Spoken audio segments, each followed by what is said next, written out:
My fiancée laughed while her dad called me a broke leech at our engagement dinner, so I dropped the ring in her champagne and walked out. I'm 31 years old, and 3 months ago I learned that the woman I'd planned to marry and her entire family saw me as nothing more than a financial burden they were graciously allowing into their lives. My fiancée Isabella and I had been together for 2 years, and I thought I was joining a family that respected me. Instead, I discovered they'd been tolerating me while secretly hoping I'd prove myself worthy of their daughter's affection through financial success I'd never be able to achieve. Let me give you some background on how I ended up in this situation. I work as a paramedic for the city ambulance service, and I'm proud of what I do. The job doesn't pay spectacularly. I make about $52,000 a year, but it's meaningful work that saves lives and serves the community. I've been doing it for 8 years now, and I've never wanted to do anything else. Isabella and I met at a hospital where I was dropping off a patient. She worked as a nurse in the emergency department, and we started talking during one of those quiet moments between crises. She seemed different from other women I'd dated, down to earth, caring about her patients, and genuinely interested in the work rather than just collecting a paycheck until something better came along. We started dating slowly, grabbing coffee between shifts and talking about our experiences in emergency medicine.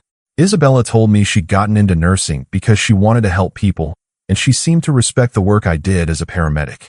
We had similar values about service and helping others, or at least I thought we did.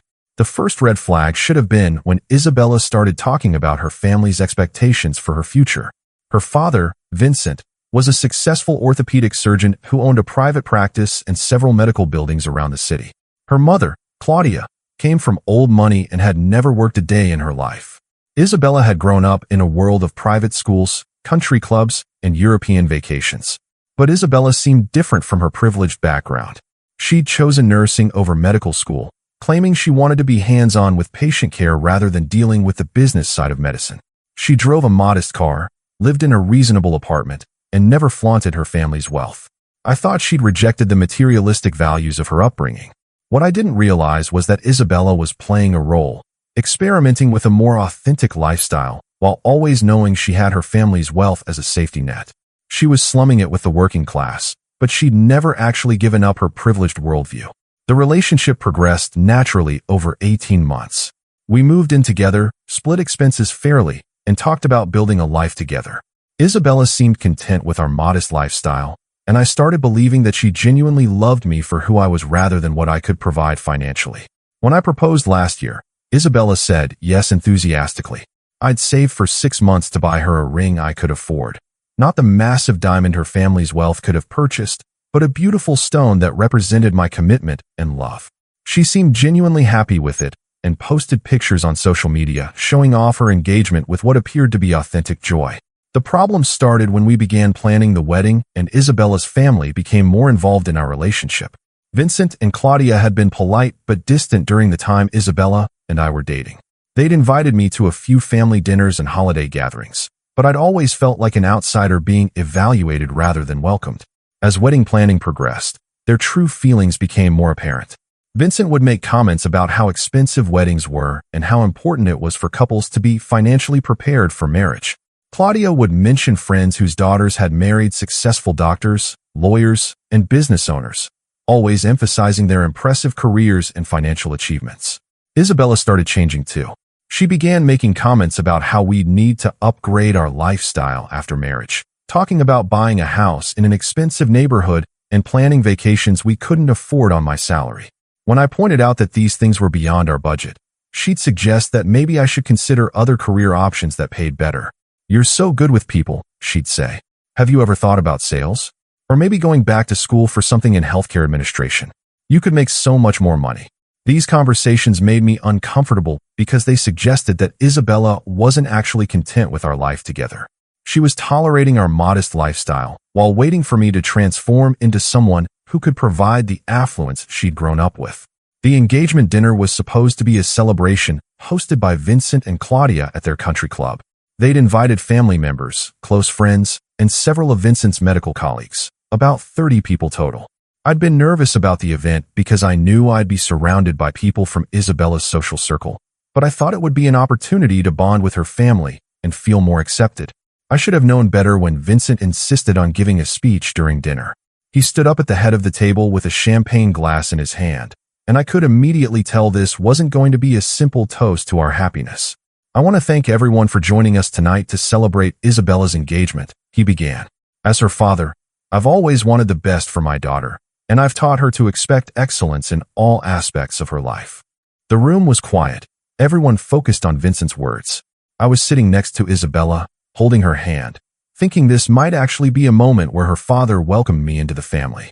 "Isabella has always been ambitious and successful," Vincent continued. "She could have married anyone, doctors, lawyers, successful businessmen, men who could provide her with the lifestyle she deserves." I felt my stomach drop as I realized where this was heading. Instead, she's chosen to marry someone who... Vincent paused, looking directly at me with an expression that wasn't quite hostile, but wasn't friendly either. "Someone who represents different values." Isabella squeezed my hand, but when I looked at her, she was smiling and nodding along with her father's speech like this was perfectly normal. That's when I knew the evening was about to become a nightmare. Vincent continued his speech, and with each word, it became clearer that this wasn't a celebration of our engagement, but a public examination of my worthiness to marry his daughter. The 30 guests sat in uncomfortable silence as Isabella's father systematically outlined why I was an inadequate choice for his precious child. "Don't get me wrong," Vincent said, his voice carrying the practiced authority of someone accustomed to being the smartest person in the room. "Emergency services are important. We need paramedics and firefighters and police officers. These are noble professions that serve the community." He paused to take a sip of his champagne, letting the word noble hang in the air with just enough emphasis to make it sound condescending. "But when my daughter chooses a life partner, I have to consider her future security and happiness. Isabella has been raised with certain expectations, certain standards of living that she's accustomed to." I could feel every pair of eyes in the room focused on me. Isabella's cousins, her mother's book club friends, Vincent's medical colleagues. They were all watching to see how I'd react to being publicly dissected by my future father-in-law. Isabella could live in any neighborhood, travel anywhere in the world, send her children to the finest schools. But she's choosing to limit herself to what a paramedic's salary can provide. Vincent looked around the room, making eye contact with several guests as if he was sharing a concern they all understood. "Now, I'm not saying that money is everything," he continued, though his entire speech suggested otherwise. "Character matters, of course. Work ethic matters. But let's be practical about what marriage actually requires in terms of financial stability." That's when he dropped the line that changed everything. I just hope that Isabella's choice to marry someone so far beneath her usual standards doesn't become a source of regret when reality sets in. The room went dead silent. I felt like I'd been punched in the stomach, not just because of what Vincent had said, but because of how casually he'd said it. Like calling me beneath his daughter's standards was just an objective observation rather than a devastating insult. But what hurt even more was Isabella's reaction. Instead of defending me or looking uncomfortable with her father's cruelty, she was smiling and nodding like he'd made perfectly reasonable points about our relationship. Vincent wasn't finished. "I've seen too many young women marry for love without considering practical realities," he said. "They think they can live on romance and good intentions, but bills don't pay themselves, and lifestyle expectations don't just disappear because you're in love." Several guests were nodding along now, apparently agreeing with Vincent's assessment of my inadequacy. I recognized the expressions on their faces, the same look people get when discussing a charity case or someone who needs help but probably won't accept it gracefully. "Isabella has expensive tastes because she's been raised with quality," Vincent continued. "She appreciates fine dining, international travel, designer clothing, cultural experiences. These aren't frivolous luxuries. They're part of who she is." I wanted to interrupt, to point out that Isabella had never mentioned caring about designer clothing or expensive dining during our 2 years together. But I was too stunned by the public humiliation to formulate a response. So when I see my daughter choosing to marry someone who can't provide these things, I have to wonder if she's really thought this through. Is she prepared to give up the lifestyle she's always known? Is she prepared to shop at discount stores and eat at chain restaurants and drive economy cars for the rest of her life? Vincent's voice carried a note of sadness, as if he was genuinely concerned about his daughter's future happiness rather than just insulting her fiancé in front of 30 witnesses. "I hope I'm wrong," he said, looking directly at me again. "I hope that Isabella's choice to marry so far below her social class works out better than these situations usually do." Below her social class. The phrase hit me like another physical blow. But I have to be honest about my concerns. When someone from Isabella's background marries someone from... Vincent paused, clearly searching for a diplomatic way to describe my inferior status. Someone from a more limited background. There are usually conflicts about money, lifestyle, and expectations. That's when Isabella finally spoke up, but not to defend me. "Daddy, I think you're being a little harsh," she said with a laugh that made my blood run cold. "Walker isn't that bad with money. He's just not used to thinking about long-term financial planning the way we are. Not that bad with money. Like I was a child who needed guidance rather than a grown man who'd been managing his own finances for over a decade. I'm sure we can work through any differences," Isabella continued, still smiling. "Walker is learning about how our family approaches these things. Learning. Like I was a student being taught proper behavior by my social superiors." The conversation continued around me as guests began offering their own thoughts about cross-class marriages and the challenges they presented. I sat there listening to 30 people discuss my relationship like I wasn't present, analyzing my suitability as a husband like I was a job candidate being evaluated for a position I probably wasn't qualified for. Isabella participated enthusiastically in these discussions, agreeing with points about the importance of financial compatibility and nodding when people mentioned successful marriages between partners from similar backgrounds. She never once defended my character, my career, or my worthiness as her partner. That's when I realized that Isabella hadn't just tolerated her father's speech, she'd agreed with it. She saw me exactly the way he did, as someone beneath her standards who she was graciously allowing into her life despite my obvious inadequacies. I looked around the room at 30 people who'd spent the evening discussing my inferiority while I sat there like a specimen in a jar. Then I looked at Isabella, who was still smiling and participating in conversations about my shortcomings like this was perfectly normal behavior. That's when I stood up, picked up Isabella's champagne glass, and did something that ended our engagement in the most memorable way possible. I stood up slowly, my chair scraping against the country club's marble floor loud enough that several conversations stopped mid-sentence. Isabella looked up at me with mild curiosity, probably expecting me to excuse myself to use the restroom or step outside for some air after the emotional beating I'd just endured. Instead, I reached into my jacket pocket and pulled out the engagement ring she'd given back to me earlier that week for cleaning. I'd been planning to surprise her by having it professionally polished for our engagement photos, but now it was going to serve a very different purpose. "Isabella," I said, my voice calm despite the adrenaline coursing through my veins. "I need to return something that belongs to you." The room went completely silent. Even the servers stopped moving, sensing that something significant was about to happen. Isabella's smile faltered slightly as she realized I was holding her engagement ring. "Walker, what are you doing?" I looked around the room at the 30 people who'd spent the evening discussing my inadequacies like I was a charity case they were all trying to figure out how to help. Vincent was still standing at the head of the table, his champagne glass frozen halfway to his lips. "I've been sitting here listening to your father explain why I'm not good enough for you," I said, keeping my voice level and clear so everyone could hear. "And I've been watching you agree with every word he's said." "Walker, please don't make a scene," Isabella whispered, but her voice carried in the silent room. "A scene?" I asked. "Your father just spent 20 minutes explaining to 30 people why I'm beneath your social class, why my career is inadequate, and why you're making a mistake by marrying me. And you sat there laughing and agreeing with him." Isabella's face flushed red. It wasn't like that. Daddy was just expressing some concerns about our future.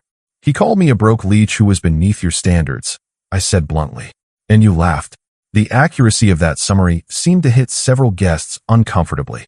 Vincent started to speak, but I held up my hand to stop him. "I'm not finished," I said. "See, Vincent, you're absolutely right about one thing. Isabella and I are from different social classes, but you're wrong about which one of us should be embarrassed by that." I turned to look directly at Isabella, who was staring at me with growing alarm. For 2 years, I thought I was dating someone who cared about helping people and making a difference in the world. Someone who chose nursing because she wanted to serve others, not because she was killing time until she found a rich husband. "That's not fair," Isabella protested. "What's not fair?" I continued. "Is sitting here listening to your father insult my character and my career while you nod along like he's making reasonable points. What's not fair is discovering that the woman I wanted to marry sees me exactly the way her family does, as someone who isn't good enough." I held up the engagement ring so everyone in the room could see it clearly. You want to know the difference between your social class and mine? In my social class, we don't invite someone to dinner just to humiliate them in front of 30 witnesses. In my social class, we don't measure someone's worth by their bank account or their ability to buy expensive things. Vincent finally found his voice. Now see here, young man. No, you see here. I interrupted, my patience finally exhausted. I work as a paramedic because I believe in helping people when they're having the worst days of their lives. I've saved lives, comforted families, and made a difference in my community every single day for 8 years. I looked around the room at the faces staring back at me, some uncomfortable, some curious, some openly hostile. I make $52,000 a year, which apparently makes me a broke leech in your social circle. But you know what? I've never once in my life invited someone to my home just to insult them. I've never measured someone's worth by their ability to shop at expensive stores or eat at fancy restaurants. Isabella was crying now, but I could tell they were tears of embarrassment rather than sadness. Walker, please, she said. Let's talk about this privately. No, I said firmly. Your father made sure this conversation happened publicly, so my response is going to be public too. I walked over to Isabella's place setting, where her champagne glass sat half full beside her dinner plate. You want someone who can provide you with the lifestyle you're accustomed to, I said. Someone from your social class who understands your family's values and can give you the material things you apparently need to be happy. I held the engagement ring directly over her champagne glass. Well, Isabella, you're free to find that person. Because I'm not going to spend the rest of my life trying to prove I'm worthy of someone who fundamentally doesn't respect what I do or who I am. Isabella reached out toward the ring. Walker, don't. I dropped the ring into her champagne glass, where it landed with a small splash and sank to the bottom among the bubbles. Consider this my resignation from the position of trying to meet your family's standards, I said. The room was so quiet I could hear the country club's grandfather clock ticking in the lobby. 30 people sat frozen, staring at the engagement ring sitting in the bottom of Isabella's champagne glass, like it was the most shocking thing they'd ever witnessed. I pulled out my wallet and placed a $50 bill on the table next to my untouched dinner plate. That should cover my portion of tonight's meal, I said. Thank you for the educational experience about your family's values. Then I walked out of that country club with my dignity intact and my future wide open, leaving behind a room full of people who'd just learned that sometimes the person you're looking down on is actually looking down on you. I walked out of that country club and drove straight home, my hands shaking slightly from the adrenaline, but my mind clearer than it had been in months. For the first time since Isabella and I had started planning our wedding, I felt like I could breathe properly. The suffocating weight of trying to prove myself worthy of her family's approval was gone, replaced by the liberating realization that their approval wasn't something I wanted anymore. My phone started buzzing before I even made it home. Text messages from Isabella, missed calls from numbers I didn't recognize, and voicemails that I had no intention of listening to. I turned off my phone and spent the evening sitting on my couch, thinking about how completely I'd misjudged the woman I'd planned to marry. The next morning, I found 17 missed calls from Isabella and a series of increasingly frantic text messages that showed me exactly how little she understood about what had happened at dinner. Walker, I can't believe you embarrassed me like that in front of my entire family, one message read. We need to talk about this like adults. Another message said, I know Daddy was a little harsh, but you completely overreacted. We can work through this if you just apologize, and we can move past it. The most revealing message came at 2 a.m. I told everyone you were having work stress, and that's why you acted so strangely. We can fix this, but you need to call me back immediately. Work stress. Isabella was telling people that my reaction to being publicly humiliated was due to job-related pressure rather than acknowledging that her family had treated me despicably. She was still protecting their reputation while dismissing my legitimate response to their cruelty. I finally turned my phone back on and called Isabella that afternoon, not because I wanted to reconcile, but because I needed to make sure she understood that our relationship was permanently over. Walker, thank God, she said when she answered. I've been worried sick. Where have you been? I've been thinking about what happened last night, I said calmly.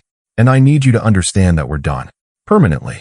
Don't be ridiculous, Isabella said, her voice taking on the same dismissive tone she'd used at dinner. You're upset because Daddy was protective of me, but that's what fathers do. We can work through this. Your father called me a broke leech who was beneath your social class, I said, and you laughed along with him. There's nothing to work through. He never used those words, Isabella protested, though we both knew the meaning had been clear regardless of the specific language. Isabella, you sat there while your father spent 20 minutes explaining to 30 people why I wasn't good enough for you. You participated in conversations about my inadequacies like I wasn't even present. You agreed when people said cross-class marriages usually fail. There was a long pause before Isabella spoke again, and when she did, her tone had shifted to something colder. Maybe if you'd actually tried to fit in with my family instead of being so defensive about your limitations, this wouldn't have happened. My limitations. Even now, after everything that had occurred, Isabella couldn't understand that the problem wasn't my career or income. It was her family's values and her agreement with them. You're right, I said. I do have limitations. I'm limited by having principles. I'm limited by believing that someone's worth isn't measured by their bank account. I'm limited by thinking that the person I marry should respect and support my career instead of seeing it as something I need to overcome. You're being dramatic, Isabella said. All families have expectations for their children's spouses. That's normal. No, Isabella. Normal families don't invite their daughter's fiancé to dinner just to publicly humiliate him. Normal families don't discuss someone's inadequacies while he's sitting right there. Normal families show basic respect for people their children choose to love. I could hear Isabella crying, but I knew they were still tears of frustration rather than genuine remorse. I can't believe you're throwing away everything we built together over one difficult conversation, she said. I'm not throwing anything away, I replied. I'm acknowledging that what I thought we'd built together never actually existed. You've been tolerating our relationship while waiting for me to become someone else. Someone wealthier, someone from your social class, someone your family could approve of. The conversation continued for another few minutes, but it was clear that Isabella couldn't understand why her family's behavior had been unacceptable. In her world, evaluating someone's financial worthiness was normal and reasonable. The idea that I might have value beyond my earning potential was genuinely foreign to her. 3 weeks later, I heard through mutual friends that Isabella had started dating a cardiologist from her father's hospital. According to the reports, Vincent and Claudia were thrilled with her new choice, and the relationship was moving quickly toward engagement. I felt nothing but relief when I heard this news.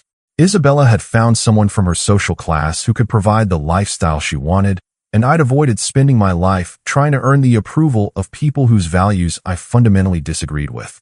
The engagement ring, according to one friend who'd been at the country club that night, had been professionally cleaned and was now adorning Isabella's finger again, courtesy of her new cardiologist boyfriend. Apparently, the dramatic gesture of dropping it in her champagne had become a funny story they told at dinner parties about her crazy ex-fiancé who couldn't handle her family's success. I didn't mind being the villain in their story. I'd rather be seen as crazy by people who measured worth by wealth than be accepted by people who had no respect for the work I did or the values I lived by. 6 months later, I'm dating someone who understands that saving lives is more valuable than saving money, and she's never once suggested that I need to change careers to be worthy of her love. Some people are worth changing for. Others are worth walking away from, even if it means dropping an engagement ring in a champagne glass to make your point clear. The choice, it turns out, is always yours to make.